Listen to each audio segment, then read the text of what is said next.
Bienvenue dans ce panorama un petit peu vanté sur la côte méditerranéenne aujourd'hui pour découvrir le nouveau T-Roc Volkswagen. Alors nouveau, c'est peut-être pas tout à fait le terme puisqu'il subit un léger restylage extérieur et surtout des modifications intérieures comme vous le verrez. Le T-Roc, c'est important pour Volkswagen déjà parce que depuis sa sortie en 2017, il en a été produit 1 million d'exemplaires vendus dans le monde et parce que surtout en France, c'est le deuxième modèle le plus vendu derrière la Polo, mais devant la Golf.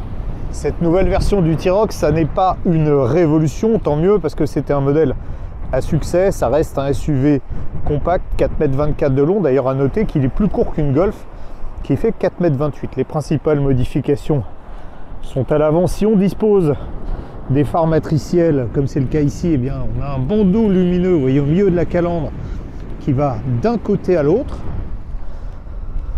Et puis à l'arrière, alors c'est franchement ténu comme modification, mais vous allez voir des feux qui sont un peu assombris, comme sur la Golf. Il faudra vraiment être un expert pour arriver à reconnaître cette version 2022 des précédentes. Cette version Airline est chaussée de roues, enfin de jantes de 19 pouces. Oui, on va faire, tiens, une petite parenthèse parce que j'en ai certains d'entre vous qui m'ont dit oui, c'est pas la taille des roues qui change le confort, c'est la hauteur du pneu, c'est le flanc du pneu. Effectivement, plus il y a d'air, plus ça va être confortable. Et c'est pour faire plus simple que je vous dis que les grandes roues, c'est pas confortable puisque de toute façon, le diamètre sera exactement le même d'une version avec petite ou grande roue. C'est juste la hauteur du flanc du pneu qui compensera le diamètre plus faible de la jante. Alors c'est vrai que c'est plus confortable avec plus d'air, mais une grande jante sera de toute façon moins confortable sur une voiture qu'une petite. Pourquoi? Parce qu'on a une masse non suspendue qui va être supérieure, ce qui oblige à avoir des réglages de suspension différents. Donc pour faire simple, quand je vous dis ne pas privilégier les grandes roues, on peut se contenter de ça. Cette finition Airline dispose à l'arrière d'un bouclier qui reprend un peu le style de la version sportive, et ça n'est pas des sorties d'échappement que vous voyez puisque l'échappement il est complètement en dessous. Sous le capot, pas de moteur électrique, pas même d'hybridation, et pour aller encore plus loin, même pas de moteur essence. Pour une fois, j'ai choisi de vous faire essayer un diesel. Il y en a deux disponibles sur cette version, un 2 litres TDI dans les deux cas en 115 chevaux ou comme ici en 150 chevaux avec une boîte DSG7. 150 chevaux et surtout 360 Nm de couple à partir de 1600 tours. Et je pense que ça va être bien utile dans les petites routes des Pyrénées ici. La contenance du coffre reste très correcte, 445 litres avec un beau parapluie qui ne sera pas inutile aujourd'hui. Les modifications sont plus importantes à l'intérieur. Le T-Roc en avait besoin. Il y a eu quelques critiques lors de son lancement et en particulier la planche de bord a été complètement redessinée. La qualité des matériaux progresse nettement avec en particulier le dessus de la planche de bord en plastique moussé. Vous avez même une petite surpiqûre qui fait un peu plus chic.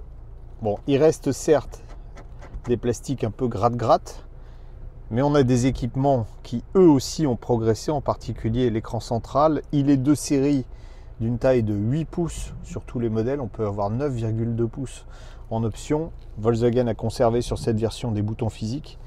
Je trouve ça plutôt pas mal et il me semble plus réactif que les versions précédentes. Plus de commandes physiques pour la climatisation, mais c'est pas trop gênant parce que on a réellement un espace dédié. Ça l'est un peu plus sur le volant parce que parfois il arrive que sans le vouloir on change les menus avec ces touches digitales. Donc des palettes pour passer en manuel les 7 rapports de notre boîte mécanique rebaptisée DSG7 et puis un tableau de bord digital qui est en série sur tous les modèles qu'on peut donc paramétrer. Il est assez lisible, ça reste classique. Le diesel, on n'est plus trop habitué, mais quand on démarre, ça fait ça.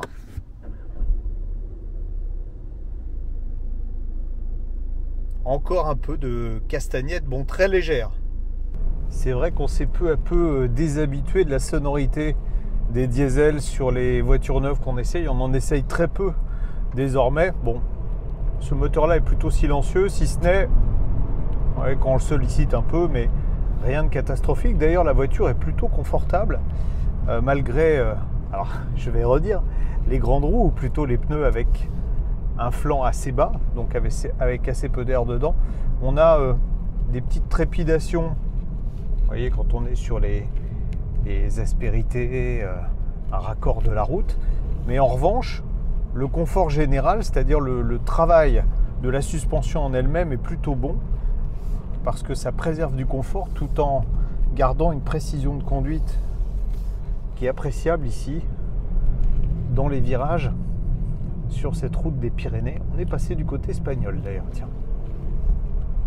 Quand on enroule dans les virages, ça prend assez peu de roulis. La direction est suffisamment précise, c'est quand même très agréable à conduire, d'autant qu'on bénéficie d'un couple important du moteur diesel, je vous l'ai dit tout à l'heure, 360 Nm dès 1600 tours minute. C'est vraiment efficace en montagne. Bon, si on veut forcer le rythme, ça grogne un peu. Au niveau moteur, on peut passer aussi la boîte sur sport. Vous voyez, la réactivité est excellente, hein. Et puis surtout, le châssis fait preuve d'un bel équilibre. Volkswagen a su préserver un certain confort et puis une tenue de route. Elle est aidée un peu là par les jantes de 19 pouces qui sont une option sur ce modèle. Mais ça marche très bien. Et enfin, si vraiment vous voulez la jouer super sport, vous avez encore les palettes au volant.